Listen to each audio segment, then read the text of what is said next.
2020년 부활의 새 아침, 여러분들을 부활의 주님 앞으로 초대합니다.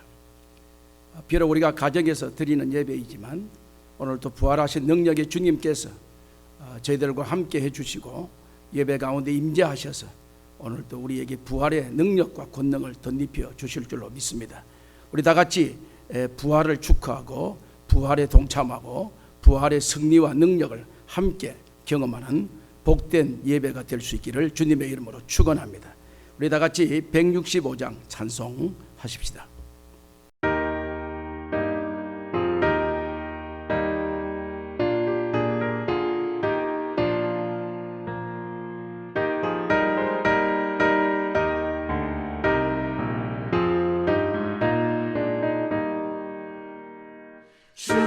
주님께 영광 다시 사신 주 사망 권세 모두 이기시었네.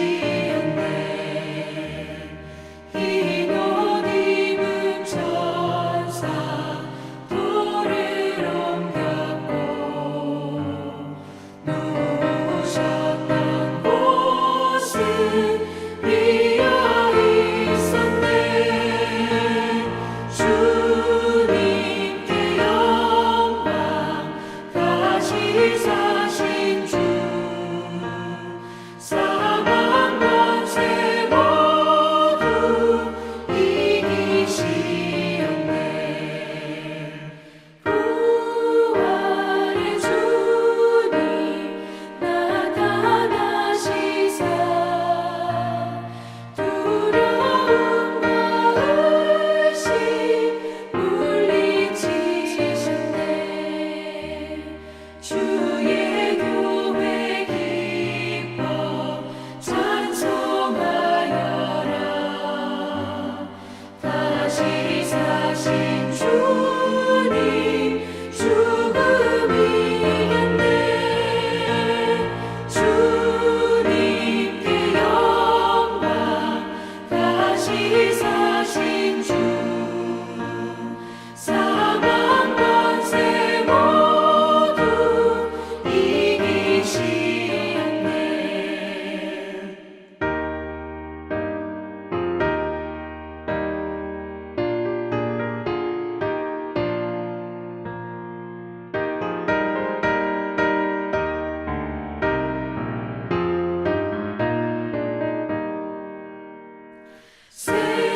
생명의 임금 영광의 주님 주님 없는 삶은 헛될 뿐이라. 주의 사랑으로 세상 이기고 요단 건너 본향 가게 하소서. 주님께 영광 다시 사신 주 사망 권세 모두 이기시었네.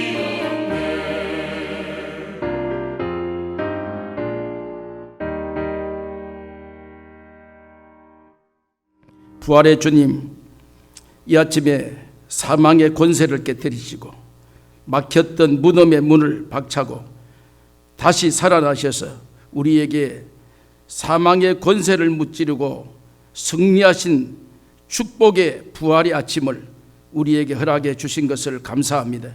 오늘도 흩어져 있는 주의 백성들이 한 마음으로 한 뜻으로 하나님 앞에 부활의 아침에 축복의 예배를 하나님께 올립니다.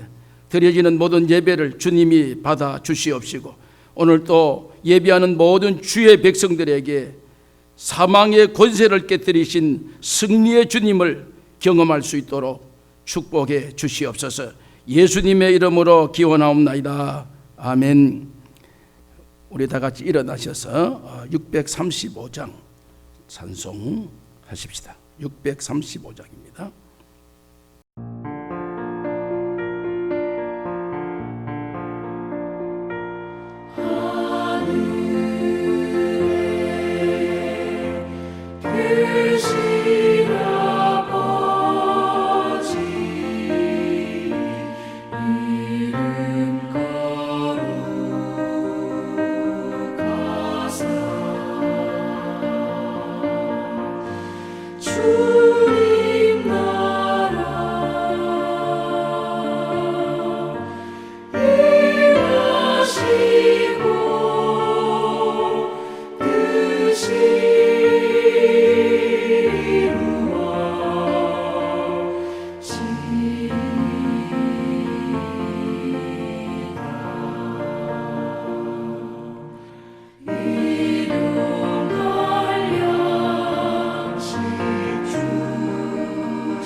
오늘 교동문은 134문입니다.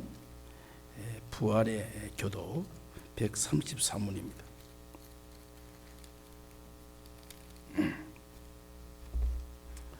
(134문) 내가 받은 것을 먼저 너에게 전하였노니 이는 성경대로 그리스도께서 우리 죄를 위하여 죽으시고 지낸 바 되셨다가 성경대로 사흘 만에 다시 살아나사 게바에게 보이시고 후에 12 제자에게와 그 후에 500여 형제에게 일시에 보이셨나니 그 중에 지금까지 대다수는 살아있고 어떤 사람은 잠들었으며 그 후에 야고보에게 보이셨으며 그 후에 모든 사도에게와 맨 나중에 만삭되지 못하여 난 자 같은 내게도 보이셨느니라.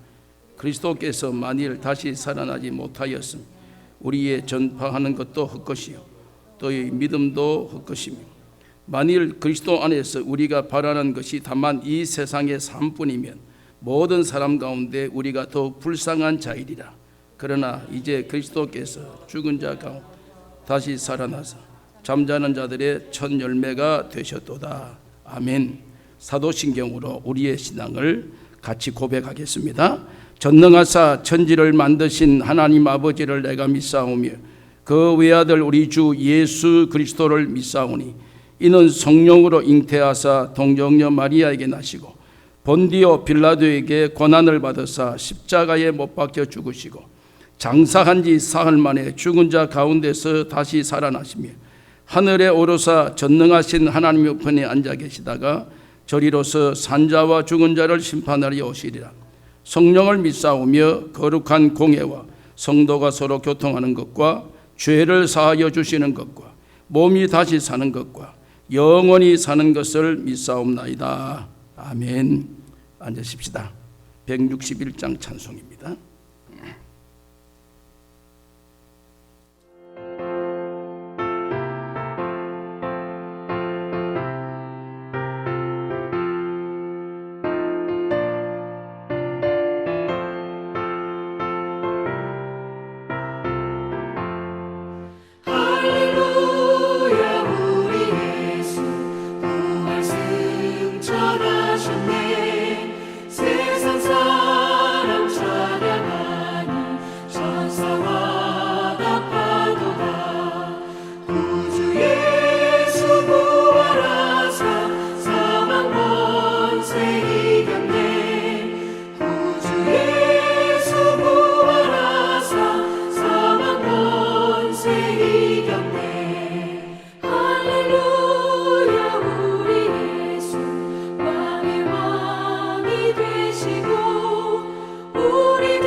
다 함께 기도하십시다.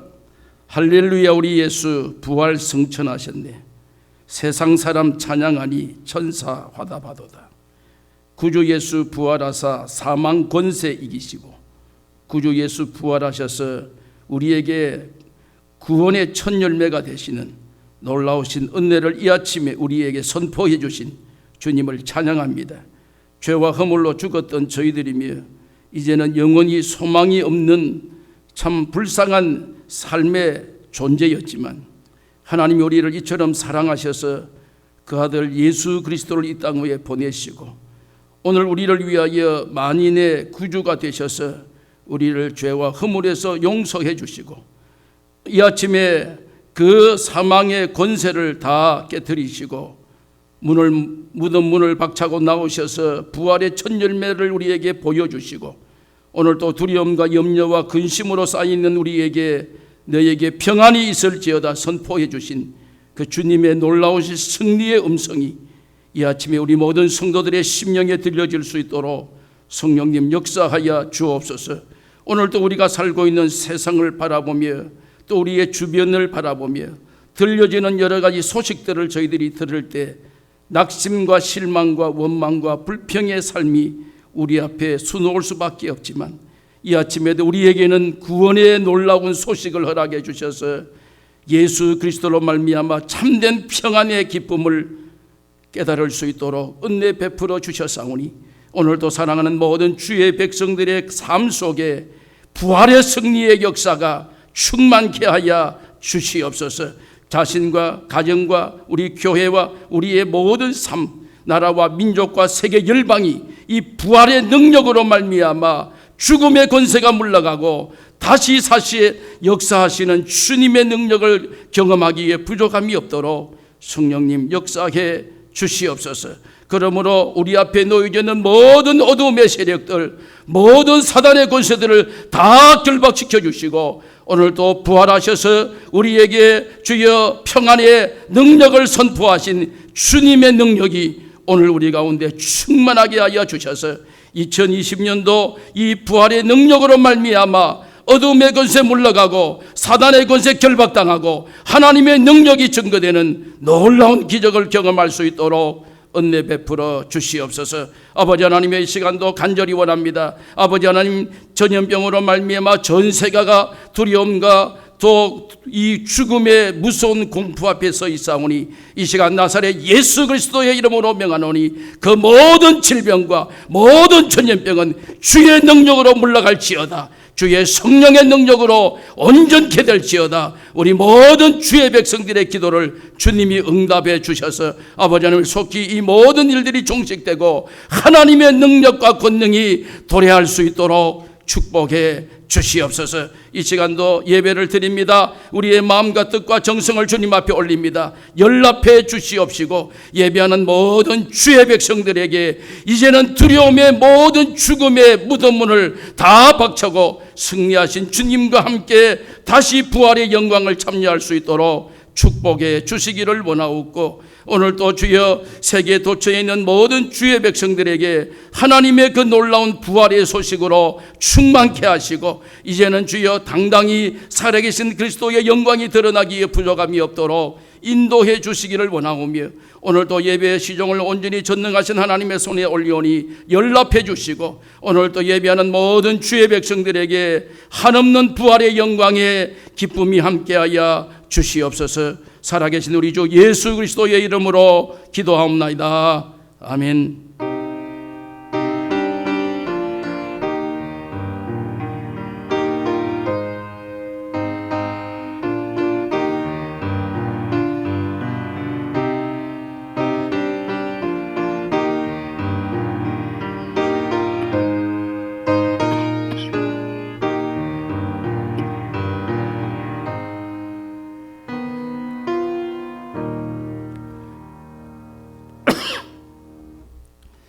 오늘 함께 나눌 하나님의 말씀은 고린도전서 15장 1절입니다. 신약성경 282페이지 고린도전서 15장 1절에서 8절까지 말씀을 우리 다 같이 한 목소리로 부활의 아침에 주시는 하나님의 말씀입니다. 고린도전서 15장 1절에서 8절입니다. 형제들아 내가 너희에게 전한 복음을 너희에게 알게 하노니 이는 너희가 받은 것이요 또 그 가운데 선 것이라.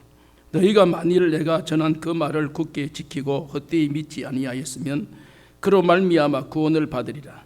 내가 받은 것을 먼저 너희에게 전하였노니 이는 성경대로 그리스도께서 우리 죄를 위하여 죽으시고 장사 지낸 바 되셨다가 성경대로 사흘 만에 다시 살아나사 게바에게 보이시고 후에 12 제자에게와 그 후에 500여 형제에게 일시에 보이셨나니 그 중에 지금까지 대다수는 살아있고 어떤 사람은 잠들었으며 그 후에 야고보에게 보이셨으며 그 후에 모든 사도에게 봐 맨 나중에 만삭되지 못하였는 자 같은 내게도 보이셨느니라. 아멘. 우리 다 같이 찬송, 부활의 찬송 171장 함께 하십시다. 171장입니다.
우리에게 주시는 한없는 하나님의 은혜를 다시 한번 기억합니다.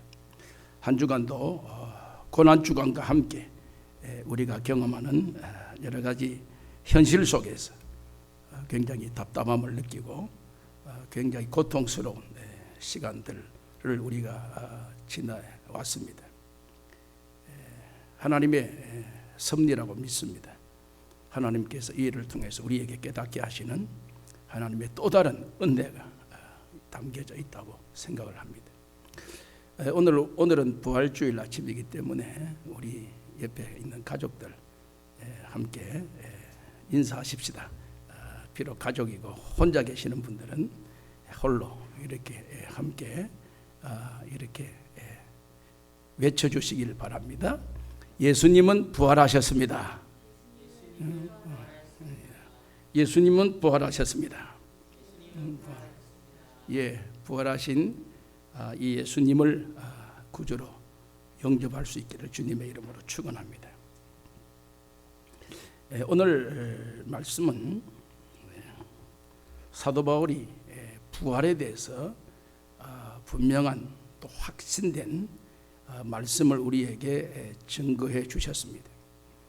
이 부활 논쟁은 물론 구약 시대에서부터 계속 이어져 왔고 예수님 당시에도 이 부활이란 문제에 대해서 많은 사람들이 이렇게 특별히 이 사두개파, 예수님 당시에 대표적인 그 파가 바리새파, 사두개파, 요게 양대 이렇게 세력을 형성하고 있는데 그 중에서 이 사두개파에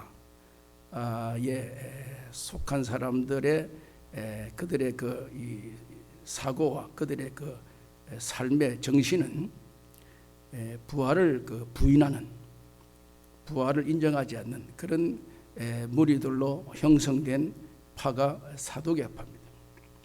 그래서 예수님께서 부활에 대한 이렇게 설교를 하실 때 종종 이렇게 예수님께 시비를 걸어오는 대표적인 그 파가 사두개파입니다. 예수님께서 부활이라고 이렇게 말씀을 증거하니까 사두개파 사람이 예수님에게 질문을 합니다. 부활이 되면 어떻게 되는 겁니까? 왜 부활이 되면 안 되냐? 예수님이 그 사두개파 사람에게 되물으니까 그 사두개파 사람이 예수님은 우리 유대인 역사를 모르십니까? 구약 역사에 특별히 모세 율법에 의하면 계대 결혼이라는 거 있지 않습니까? 종족을 보존하기 위해서 자기의 종족을 이렇게 타인의 종족과 이렇게 합하지 않고 성결한 피를 계속 유지하기 위해서 계대 결혼이라는 그러한 그 법칙이 모세의 법률 가운데 있지 않느냐? 그걸 알고 있지. 그러면 그 법률에 의하면 처음에 장남이 결혼을 해서 부인을 맞이해서 살다가 일정한 시간이 지났는데 남편이 죽었습니다. 그럼 부인이 홀로 남았습니다. 그러면 모세의 법칙에 의하면 과부가 되어서 집으로 돌아가는 것이 아니고 그 다음에 그 집안의 동생, 남동생, 둘째 동생하고 결혼을 해야 되지 않습니까? 그리고 거기에서 또 얼마 살다가 불행하게도 또 둘째 동생이 죽었으면 그 형수는, 소위 말하는 형수는 셋째 동생하고 남동생하고 또 결혼해야 되지 않습니까? 그러면은 그러한 것이 이렇게 절차가 진행되어서 이제 만약 7째까지 이제 남동생이 있었는데 한 여자가 첫째 형님과 결혼했던 이 여자가 7째 막내까지 다 결혼을 해서 죽었으면 부활이 되면 그러면 이 여인은 누구의 부인입니까? 첫 번째 부인입니까? 두 번째 부인입니까? 여섯 번째 부인입니까? 7번째 부인입니까? 이걸 우리가 보면 부활이 있을 수가 없습니다. 부활이 되어서도 안 됩니다. 라고 하는 그런 질문을 예수님께 사두개파 사람이 합니다. 물론 그들이 그렇게 질문하는 데는 배경이 있습니다. 그냥 무턱대고 그러니까 이렇게 해서는 안 됩니다 라고 하는 질문의 배경 속에는 우리가 만약에 부활이 되면 우리의 그 지금까지 그 추잡했던 더러웠던 우리의 과거가 다시 살아나게 되면 얼마나 참 꼴볼 사납겠는가. 그전에는 잘 몰랐는데 새롭게 이제 태어나서 과거의 것이 이제 내 앞에 쫙 이렇게 펼쳐지면 사람들이 저 사람은 과거에는 굉장했는데 부활된 이후에 새롭게 변화된 모습으로 보니까 옛날 과거가 굉장히 참 추잡고 더러운 사람이었네. 이런 것들이 밝혀지면 얼마나 참 부끄럽겠느냐. 그래서 부활이 없어야 됩니다. 부활이 안 믿습니다. 부활을 깨닫지 않습니다. 그렇게 그 질문하는 사도계파 사람을 우리가 기억합니다. 예수님께서 그 사람의 질문에 그냥 회피하는 것, 또 예수님께서 말씀하시면서 그들을 인정하는 것, 그러한 의도, 예수님께서는 전혀 그들의 생각과 다른 이야기를 부활 시에 만약에 첫째 형님, 둘째 형님 이것을 안다고 한다면, 이걸 깨달은다면 천국은 아수라장이 될 것이다. 아수라장, 천국은. 그런 형태로 옛날 과거가 되살아난다면 그것은 천국이 과거에 나에게 잘했던 못했던 이런 것들이 다 드러나게 되면 거기 싸움박질 나서 천국은 천국으로서의 존재 가치가 없는 것이, 천국은 새로운 형태로 전혀 변화된 새로운 형체로 부활될 것이고, 그 형체는 오직 하나님께만 영광을 돌리는 형체로 이렇게 존재하게 될 것이다. 예수님께서 사도계파 사람들의 질문에 정확한 증명을 해 주셨던 것을 우리가 기억을 합니다. 오늘 바울 당시에 이 부활의 문제에 대해서 여러 가지 사람들이 많은 그 질문을 해오고 있습니다. 예수님이 과연 살아나셨냐? 예수님은 과연 죽음에서 이렇게 죽음의 권세를 다 청산하고 다시 살아나셨냐? 이런 등등의 갈등이 많습니다. 이런 질문들이 굉장히 많습니다. 사도 바울이 목회하는 이 고린도 교회에 특히 사람들이 이 문제에 대해서 굉장히 민감합니다. 왜냐하면 고린도 지역 자체가 굉장히 사람들이 지식인들이 모였고 나름대로의 사는 것도 이렇게 좀 이렇게 반반하게 살고 하다 보니까 이런 철학적인 문제에 대해서 굉장히 민감합니다. 그래서 바울에게 이 문제에 대해서 굉장히 이렇게 질문을 합니다. 거기에 대한 대답이 오늘 이 고린도전서 15장 1절 이하의 부활에 대한 바울 사도의 해답, 또 설교의 내용인 것을 우리가 알 수가 있습니다.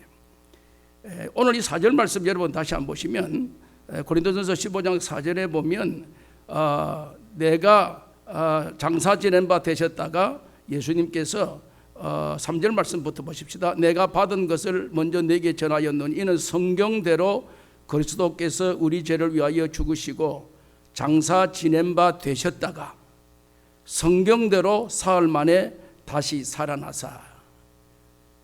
바울이 내가 깨달은 진리 가운데, 내가 알고 있는 지식 가운데, 내가 어떠한 신비적인 체험을 하는 가운데 예수님이 부활하셨을 것 같아 라는 그러한 애매모호한 대답이 아니라, 사도 바울은 예수 그리스도의 부활에 대해서 명확하게 말씀하실 때 말씀의 기초를 어디에 두고 말씀하시느냐 하면 성경대로라고 하는 것입니다. 성경대로.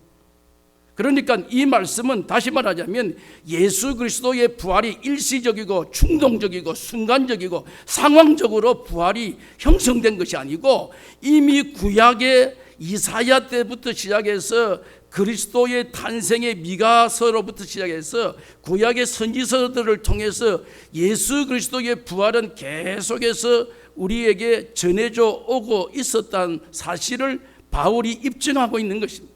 그냥 부활이 단숨에 어떠한 환경에 따라서 부활된 것이 아니고 이미 만세 전에 예정 가운데 하나님께서 이러한 모든 조직을 이렇게 만드셔서 이제 예수님이 이 땅 위에 오셔서, 여러분 예수님께서도 자기 자신을 드러낼 때 항상 자기 자신을 이렇게 사람들은 입증할 때에 그런 이 입증들을 합니다. 그런데 사람들이 잘 못 깨닫습니다.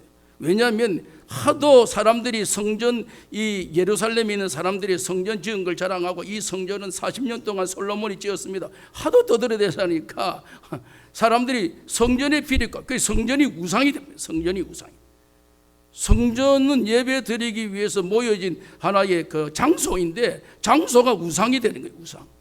그러니까 예수님께서 이거 다 허물어 버리면 내가 사흘 안에 내가 이거 지어낸다. 그것 때문에 예수님이 유대인들로부터 굉장히 미움받습니다. 예수님이 십자가에 이렇게 처형당할 때 여러 그 제목들 가운데 이 제목도 나옵니다. 이 제목도 예수님이 그렇게 말씀했었던, 내가 사흘 만에 이 지낸다. 그러니까 사람들은 40년 걸렸던 집을 3일 만에 어떻게 지내냐, 이게 말이 되느냐 하는 그러한 의도인데, 예수님의 말씀의 본질적인 의도는 내가 성전이다. 내가 사흘 만에 너희들이 나를 죽이지 3일 만에 다시 살아난다. 그 사실을 저들에게 암시하기 위해서 사흘 만에 내가 이 성전을 짓겠다라고 하는데, 그 사람들이야 그걸 뭐 깨닫지를 못하죠. 제자들도 못 깨닫는 상황에 그걸 어떻게 깨닫겠습니까만, 여하튼 간에 예수님이 성경대로 죽은 자 가운데서 사흘 만에 죽은 자 가운데 다시 살아나사, 여기에 분명한 증거는 성경대로라는 것입니다. 하나님의 말씀대로라는 것입니다. 그런데 끊임없이 사람들은 예수 부활을 부정하는 일에 몰두합니다. 모든 사람들이 예수 부활에 대해서 부정적인 견해, 부정적인 생각, 부정적인 학설, 부정적인 어떠한 사람들과의 유언비어를 굉장히 유포합니다.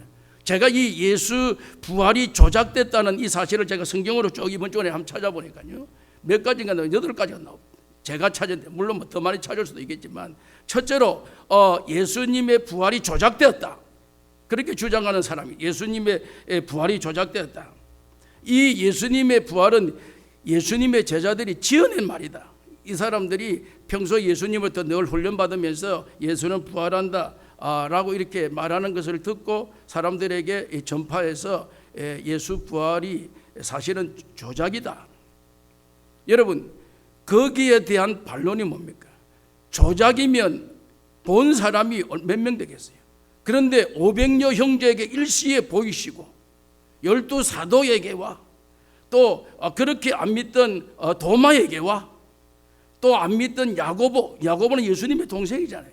예수님의 동생인 이 야고보, 예수님이 사역할 때는, 복음 전할 때 갈릴리에서 나사렛에서 전할 때는 그 동생인 야고보는 예수 안 믿었습니다. 사실. 그런데 뒤에 부활하신 예수님을 만나고 난 이후에 그가 변화되고 그가 거듭났습니다. 그래서 마지막 순교의 제물로 그의 인생을 마감하게 되는 그런 역사를 가지고 있는 이러한 여러 정황들이, 만약에 이것이 조작된 사실을 가지고 내가 목숨을 걸고 내가 이 일을 위해서 내가 죽겠다, 그런 사람이 어디 나오겠어요?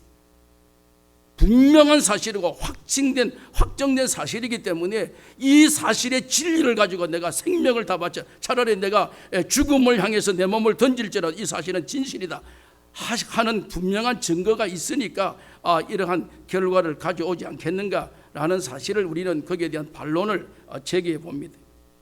또 어떤 사람은 이런 주장을 하는 사람이 있어요. 예수님이 사실 죽은 게 아니고 못을 박다 보니까 너무 충격을 이게 받아가지고 기절을 해요. 순간적으로 기절을 해서, 기절해 놓으니까 이제 나무에 매달아 놓 있다가 뽑아가지고 아리마대 사람의 요셉이라는데 거기에다가 집어넣는데, 그 무덤이 돌로 됐으니까 냉기가 올라와가지고 이게 그 무덤에서 참기가 쫙 올라오니까 기절했던 사람이 확 이렇게, 왜 기절하면 찬물을 확 갖다가 얼굴에 들여다붙듯이 그게 확 올라오니까 이 예수님이 거기에 냉기에 의해서 다시 살아나서 문 열고 서르륵 없어졌다.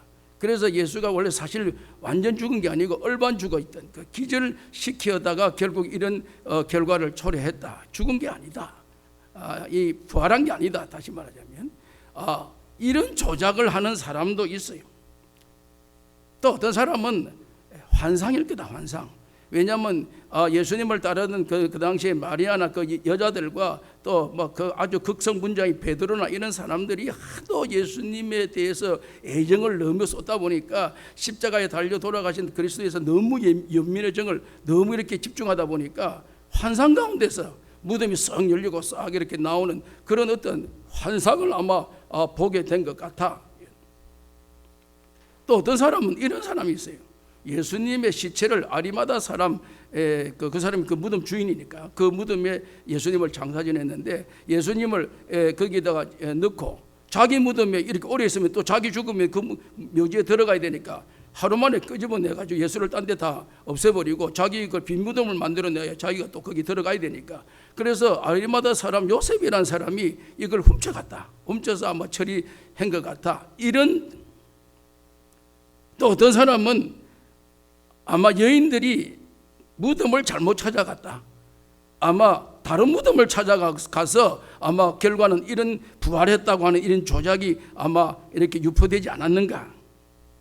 또 어떤 사람은 이런 사람이 있어요. 요 근래에는 이 부활이라는 것은 동양 종교 사상에 아마 기인해 가지고, 동양 사상이 사람이 죽어 가지고 뭐 좋은 일 했으면 다시 태어날 때 무슨 뭐 송아지로 태어나든지 뭐 여러 가지 윤회설이라는 게 윤회설. 아마 그러한 그 설을 아마 이렇게 가미시켜 가지고 이러한 이 조작된 어떠한 하나의 사건을 만들어내지 않았는가. 예수님의 이 부활을 부인하기 위해서 여러 가지 논리를 가지고 억측을 부리고 있지만 예수 그리스도는 분명하게 성경대로 부활하셨음을 믿으시기를 바랍니다. 요한계시록 1장 18절 말씀해 보니까 예수님께서 계시를 통해서 요한을 통해서 주신 말씀이 하나 있습니다. 내가 전에 죽었노라 볼지어다 이제 세세토록 살아 있어 사망과 음부의 열쇠를 가졌노라.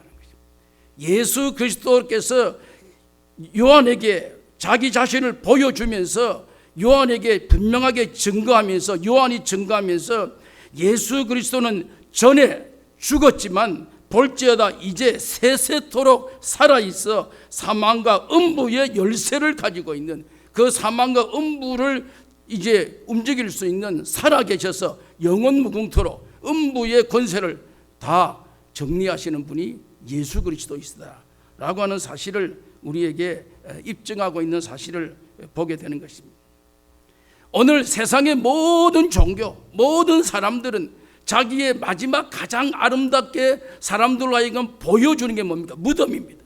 석가모니는 석가모니대로, 공자는 공자대로, 뭐 유명한 마호멧은 마호멧 나름대로, 메카가 사우디아라비아 메카가 있고, 공자는 중국에 뭐 무덤을 장정하고, 석가는 인도에 뭐 온갖 이야기지만 그들은 다 죽었습니다. 왜? 인간이니까. 인간은 이 죽음의 문제를 어느 누구도 이 문제에 대해서 해결할 자가 없습니다. 그러나 예수 그리스도는 이 땅 위에 인성의 몸을 입으셨지만 신성을 가지신 분이시기 때문에 인성으로 오셔서 모든 인류의 죄의 대가를 그가 담당하시기 위해서는 죽으셔야 되니까. 왜? 죄의 대가는 사망이니까. 죄의 결과는 사망이니까. 이 사망이란 것에 거기에 동일하게 거기까지 갔지만 그 다음에 이제는 그 인간의 죄가를 다 치루었고 담당하셨으면 이제 그리스도가 다시 부활하셔서 다시 사망의 이제 권세를 다 무찌르시고 승리의 첫 열매를 우리에게 보여주시는 그분이 오늘 우리가 믿는 예수 그리스도이심을 믿으시기를 바랍니다. 오늘 이런 예수 그리스도의 부활의 이 능력이기 때문에 오늘 우리가 이 땅 위에 존재하는 근거적인 목적은 부활의 능력을 가지고 있는 하나님의 사람이라는 이 사실을 한시도 잊어서는 안 된다는 사실입니다.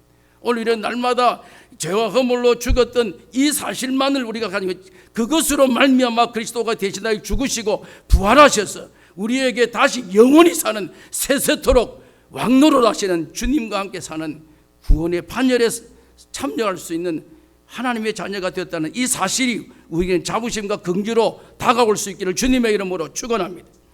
오늘 우리는 이 부활의 능력의 주님 앞에 어느 누구도 반박할 자가 없다라고 저는 믿습니다. 왜냐하면 사복음서의 말씀의 전체적인 말씀의 중심에는 예수님의 부활을 목격한 사람들이 엄청납니다. 마태복음 28장 6절에 보면 빈 무덤을 목격자들이 본 것이 한 사람 두 사람이 아닙니다. 여러 사람이 예수님이 묻혔던 그 무덤에 찾아가서 빈 무덤을 그들이 목격했습니다. 여러분, 예수님이 부활하시고 난 뒤에 변화된 게 무엇인지 아세요? 예수님이 부활하시고 난 이후에 변화된 중요한 진리가 하나 있습니다. 변화된 게 뭐가 변화됐어요? 오늘 우리가 이 아침에 드리는 이 예배가 안식 후 첫날, 유대인들은 말하면 안식 후 지난 주일날, 오늘 우리가 드리는 이 주일, 이 날이 무슨 날입니까? 예수님이 부활하신 날입니다. 이 부활하신 날, 유대인들은 안식일을 목숨처럼 여깁니다. 안식일을 저들은, 이 안식일은 모세가 시내산에서 언약으로 받은 게 아니고 이미 에덴 동산에서 아담이 이 안식일의 이 규정을 아담이 먼저 받았습니다. 왜요?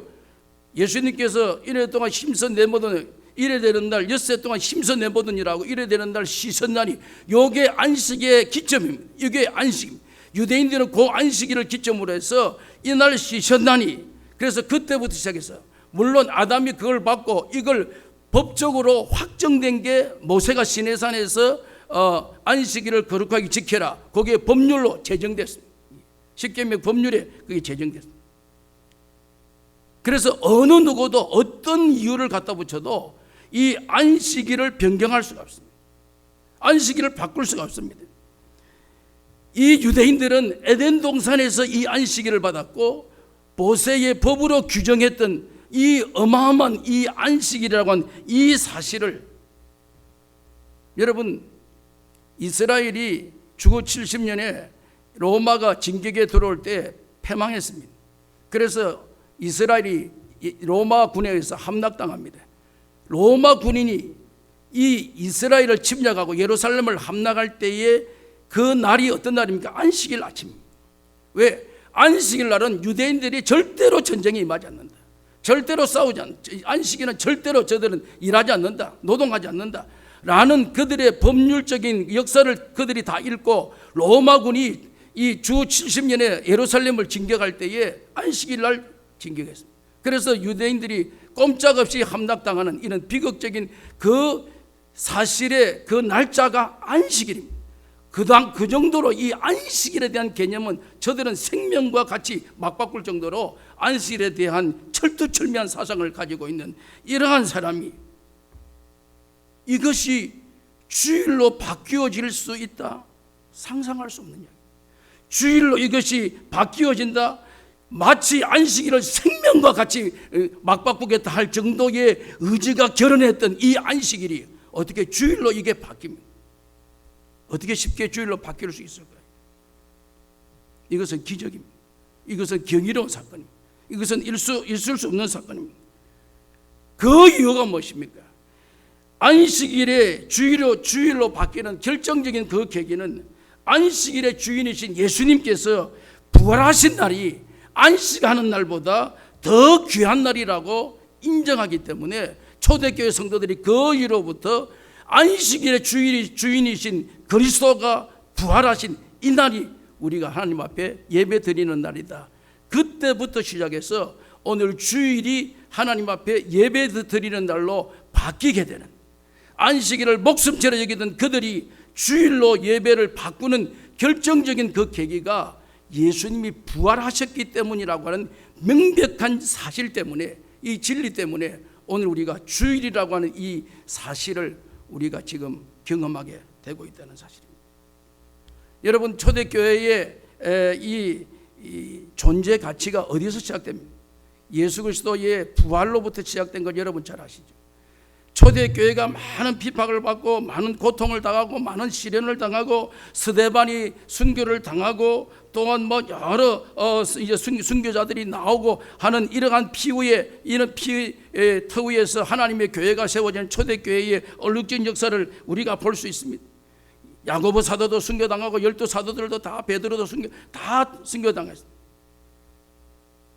그러한 그 피에 터였지만 아직까지 우리는 계속해서 그 하나님의 교회가 그런 환난과 핍박과 역경 속에서도 끝까지 계속해서 유지하고 존재하고 살아있는 이유는 살아계신 예수 그리스도 부활하신 능력의 주님이시기 때문에 오늘 교회는 살아있다는 것입니다. 오늘 교회는 계속 존재할 것이라는 것입니다. 어떤 환난과 어떤 핍박이 어떤 물리적인 힘이 우리 어떻게 가해진다 할지라도 끝까지 이 땅 위에 살아남는 유일한 존재는 교회밖에 없다는 사실. 왜? 그리스도가 살아났기 때문에 그렇습니다. 그리스도가 부활하셨기 때문에 그렇습니다. 오늘 저와 여러분들이 날마다 두려움과 움츠러진 우리의 삶의 형태이면 오늘도 부활하시고 승리하신 능력의 주님으로 말미암아 다시 회복되는 역사가 있기를 주님의 이름으로 축원합니다. 살아계시는 하나님의 능력을 경험할 수 있습니다. 여러분, 저는 오늘 이 말씀을 통해서 한 가지 여러분들의 결론을 내리고 싶은 게 하나 있습니다. 이러한 엄청난 이 부활, 상상할 수 없는 기적이 동반되는 이 부활, 이 부활로 말미암아 안식일이 주일로 바뀌는 기상천외한, 아무도 이 법률을 건드릴 수 없는 이 엄청난 진리가 바뀌어지는 이런 역사의 중심에 부활이라고 하는 이 능력의 권능의 역사가 거기에 존재하고 있는데, 불행하게도 오늘 저와 여러분들은 부활이라고 하는 이 엄청난 기적적인 그 현장 앞에서 날마다 두려워하고 있습니다. 날마다 공포 속에 우리가 지금 험난한 인생 여정을 살아가고 있다고 우리는 지금 말하고 있습니다. 왜 그렇습니까? 그 이유가 어디 있다고 생각하세요? 주님은 무덤 문을 박차고 막혀졌던 문들이 다 열려지고 주님은 살아나셔서 부활하셔서 우리에게 평안이 있을지어다 선포하고 계시는 능력의 주님을 섬기는 오늘 우리가, 주님의 길을 따라가는 오늘 우리가 왜 날마다 삶의 현장에서 두려움의 문제를 해결하지 못합니까? 이 문제를 극복하지 못하는 긍정적인 요인이 어디 있습니까? 여러분, 마가복음 16장 12절 말씀해 보면, 누가복음 24장 13절 이하의 말씀해 보면 예수님께서 갈보리 언덕에서 십자가에 달려 돌아가셨습니다. 예수님의 제자들이 마지막 그 현장에 목격하고 몇몇 제자들이 다 내려갔습니다. 무서워서. 앞으로 나도 예수 제자인 것이라고 하는 신분이 밝혀지면 나도 언제 죽을지 모른다라는 그런 두려움과 염려 속에서 그들이 자기 고향으로 다 내려갔습니다. 두 제자가 자기 고향 엠마오로 내려갑니다. 마가복음 16장 12절 말씀해 보면, 누가복음 24장 13절 말씀해 보면 내려갑니다. 내려가면서 그 두 사람이 이야기를 합니다. 무슨 이야기합니까? 낙심된 이야기합니다. 실망된 이야기합니다. 야, 예수 따라가서 예수 제자로 살았는데 참 마지막 비참하구나. 십자가에 처형당하는 모습 보니까 참 치가 떨린다. 무섭다. 두렵다. 나도 내 고향에 살다가 잘못하면 내 신분이 노출되면 내 앞날의 운명은 어떻게 될 것인가. 그들의 대화는 실망, 때로는 낙심, 때로는 포기, 때로는 지금까지 예수 따라다니는 것에 대한 후회, 때로는 원망, 때로는 그 삶의 의욕을 상실한 이런 것들이 그들로 하여금 앞날에 대한 불투명한 낙심을 가지고 고향으로 돌아가고 있습니다. 왜요? 그가 보았던 현실, 그가 들었던 소식, 그가 들었던 모든 정보들, 모든 것을 종합하니까 앞으로 자기들의 삶의 운명을 책임질 수가 없다는 사실에 낙심하는 것입니다. 그때의 중간에 사람이 하나 끼어듭니다. 그 두 사람이 자기 고향으로 내려가고 있는 그 길 도중에 한 사람이 끼어듭니다. 그 사람이 끼어들어서 여러 가지 이야기를 합니다. 이야기를 하는데 예수님이 살아나셨다, 살아계셨다 라고 하는 말들을 하고 있는데, 이 사람은 듣기는 들은 것 같고 뭐 전에 예수님이 말씀할 때 설교할 때 그런 것을 기억은 나지만 실제로 그런 것이 있느냐 없느냐, 그런 갈등과 본민 속에 그와 대답할 때 그리스도께서 자기 심은 내가 너희들이 염려하고 있는 바로 예수다. 그 예수다. 그들이 그때의 그 예수님을 엠마오 도상에서 예수를 만나. 여러분, 오늘 그 주님은 지금도 우리에게 찾아오셨어요. 오늘도 우리와 함께 동행하십니다. 오늘도 우리와 함께 걷습니다. 왜요? 예수님의 다른 이름이 뭡니까? 임마누엘입니다. 임마누엘의 뜻이 뭐예요? 항상 너희와 함께 할 것이니라. 함께 할 것이니라. 그게 임마누엘입니다. 그분이 예수님이십니다. 오늘 그 예수님이 우리와 동행합니다. 우리와 함께하고 있습니다. 우리 곁에서 우리의 손을 잡으시고 우리를 지금 인도해 가십니다. 그런데 왜 우리가 그 생명의 그리스도, 부활의 그리스도, 모든 죽음의 문제를 해결하신 그 그리스도를 경험하지 못합니까? 왜 영접하지 못합니까? 왜 소망을 가지지 못합니까? 왜 기쁨을 우리가 누리지 못합니까? 세상 정보에 너무 민감하다 보니까, 세상 소식에 너무 우리의 마음이 짓눌려 있다 보니까, 오늘도 낙심과 원망과 불평의 세상 이야기들로 말미암아 살아계신 그리스도를 만나지 못하는 이 엄청난 비극적인 현실이 오늘 우리가 경험하고 있지 않느냐 그 말이에요. 예수님은 어제나 오늘이나 동일하신 분이신데 오늘 우리가 그 주님을 영접하지 못한 것은 너무 많은 세상이라고 한 이 무대 앞에 우리가 낙심하고 있기 때문에 그렇다. 지금 우리가 당면한 이 코로나 바이러스라고 하는 이런 이 문제의 정보, 이 문제에 대한 결과, 이 문제는 앞날, 이 문제 모든 이 문제로 말미암아 혼란의 혼란을 거듭하는 이 와중 속에 무엇이 거기에 중심의 자리를 잡지 못합니까? 그리스도가 자리를 잡지 못하는 것입니다. 그리스도가 중심의 자리를 잡지 못하고 이러한 두려움과 공포, 무서움, 욕의 자리를 잡고 있으니까 예수님의 자리를 놓쳐버릴 수밖에 없습니다. 여러분, 이번 이 부활절을 통해서 앞으로 여러분, 저는 예상하기로 코로나 바이러스 문제가 해결되면 앞으로 우리가 인생 살아가는데 예배당에서 드려지는 예배가 갈수록 이제는 더 좁아질 가능성이 많습니다.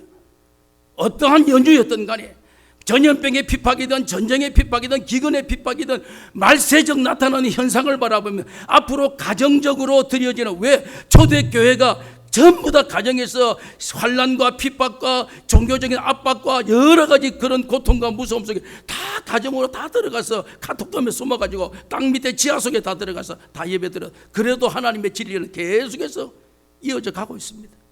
앞으로 이런 날들이 오게 되고 이런 환경이 되어지고 이런 상황이 되어지고, 이러한 상황과 환경, 이러한 중심이 중요한 것이 아니라 우리는 언제 어느 때 어느 곳에 어느 장소 어느 환경 어느 중심에 서 있을지라도 나는 예수님과 동행하는 하나님의 사람이다, 이 확신을 가지고 살아가면 어떤 환경일지라도 어떤 상황일지라도 거기에 예민한 반응을 가지는 것이 아니라 주와 함께 길 가는 것 어찌 기쁜 일이 아닌가. 이러한 소망, 이러한 기쁨, 오늘 우리 예수님교회 2020년 이 부활의 놀라운 주님의 축복은 환경, 상황, 주변의 여건, 정보, 이것으로 말미암아 우리가 기가 죽는 것이 아니라 우리는 대사를 넘어 험곡에 가도 주님과 함께 동행하면, 주님과 함께하면 그 하나님의 영광이 우리 가운데 임하게 되는 그 놀라운 진리, 산이 평지가 되는 하나님의 기적을 경험하는 이 부활의 놀라운 역사가 임하여지기를 주님의 이름으로 축원합니다. 살아계신 하나님, 이 아침에 저희들에게 부활의 주님으로 다가오게 해주신 것을 감사합니다. 부활의 주님을 깨닫게 해주신 것 감사합니다. 부활의 주님을 영접하게 하신 것 감사합니다.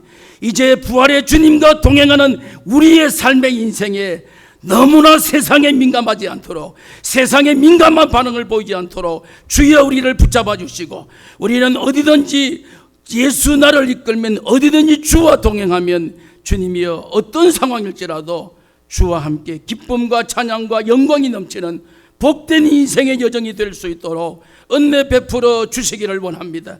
오늘도 우리에게 주시는 이 주님의 평안이 우리로 하여금 이 부활의 새삼 회복되게 하여 주셔서 주님이 부활하신 주님이 우리에게 말씀해 주신 그 말씀, 내게 평안이 있을지어다, 이 평안의 기쁨이 회복될 수 있도록 축복해 주시옵소서. 예수님의 이름으로 기도하옵나이다. 아멘. 168장 찬송하시면서 부활 주일 예물과 함께 주일 예물을 드리겠습니다. 168장입니다.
묻혀서 내 죄를 담당하사 부활로 우리를 구하신 예수 다시 오시리 영광의 그날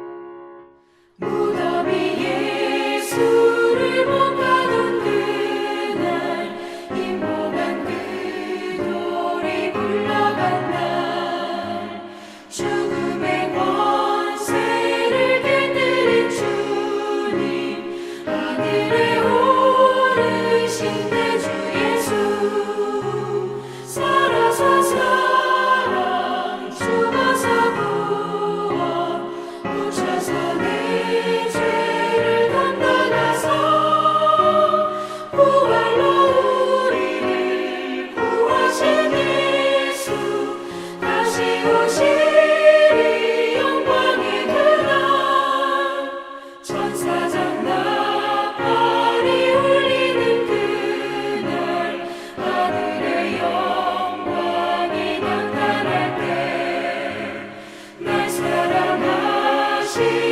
참되신 친구 날 영접하시러 오신 예수 살아서 사랑 죽어서 구원 묻혀서 내 죄를 담당하사 부활로 우리를 구하신 예수 다시 오시리 영광의 그날 지금도 살아계셔서 우리와 함께 하시며 우리의 삶을 주관하시며 우리의 길을 인도하시는 부활의 주님, 우리가 여러 가지 환경적 상황 속에 마침 아직까지 무덤에서 나오지 못한 갑갑함과 답답함과 두려움 속에 있지만 이 아침 주님이 무덤 문을 박차고 이제 새 영광과 새 소망의 기쁨을 우리에게 부활로 찾아오신 그 능력의 주님으로 말미암아 오늘 우리에게는 이제 주어진 환경에 우리의 답답함이 아니라 앞으로 이 일로 말미암아 펼쳐질 하나님의 영광을 바라보며 가슴을 펴고 이제는 소망의 날을 시작할 수 있도록 부활의 놀라운 역사가 있게 해 주시옵소서. 받은 은혜 감사하여 부활 예물과 또 감사 예물을 주님께 올립니다. 오늘도 우리에게 부활의 진정한 축복을 회복해 해 주시기를 원합니다. 10분의 1을 구별하여 말씀 앞에 올려드립니다. 말씀대로 사는 자들에게 베풀어 주시는 하나님의 풍성한 은혜가 우리 가운데 넘치게 하여 주시기를 원합니다. 오늘도 주일 예물과 건축 예물과 선거 예물 여러 예물을 주님 앞에 올려드리오니 연락해 주시고 여러 가지 생활에 핍절한 가운데 있사오나 그러나 우리의 생명을 부지케 하시는 분이 하나님이신 줄 믿사오니 우리의 모든 삶 주님께 맡기고 날마다 일용할 양식에 감사할 수 있는 우리의 삶이 되게 하여 주시옵소서. 이제는 부활이요 생명이신 예수 그리스도의 충만한 은혜와 하나님 우리 아버지의 무한하신 사랑과 성령님의 인도하심이 부활을 경험하는 사랑하는 모든 요술은 가족들 머리 위에 이제로부터 영원 무궁토록 함께 계실지어다. 아멘.